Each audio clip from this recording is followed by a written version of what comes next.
దుర్ఘటన జరిగి almost 8 hours అవుతోంది. అయినా ఘటనా స్థలి దగ్గర భీకరమైన పరిస్థితి కనిపిస్తోంది. రాత్రి వరకు కూడా మంటలు అదుపులోకి రాకపోవడంతో సహాయక చర్యలు ఆశించినంత వేగంగా ముందుకు సాగటం లేదు. ప్రమాద తీవ్రత ఇంతగా పెరగడానికి ప్రత్యేక కారణం ఏదైనా ఉందా?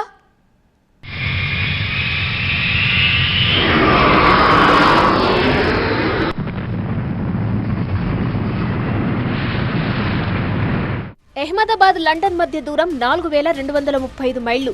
అంటే గమ్యం చేరుకోవాలంటే దాదాపు 7000 కిలోమీటర్లు ప్రయాణించాలి.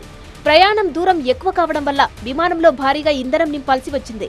ప్రమాద తీవ్రత పెరగడానికి ఇది కూడా ఓ కారణమైందా?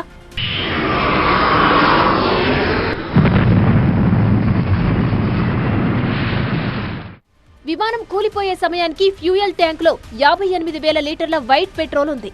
ఇది ట్యాంకులోనే సగం కెపాసిటీ కంటే ఎక్కువ. ప్రమాద సమయంలో తీవ్రతను తగ్గించడం కోసం ట్యాంకులో నుంచి ఇంధనాన్ని బయటకి పంపుతారు. కానీ ఆ అవకాశం కూడా లేకపోయింది. దీంతో 58,000 లీటర్ల పెట్రోల్తో విమానం నేలను తాకింది. అతిపెద్ద అగ్నిగోళాన్ని తలపిస్తూ భారీ పేలుడు సంభవించింది. పెద్ద ఎత్తున మంటలు చెలరేగాయి.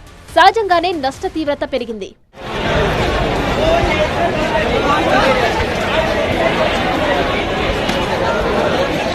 ఎయిర్ ఇండియా విమానం కూలిన చోట శిథిలాలు చెల్లాచెదురుగా పడి భయానకంగా మారింది.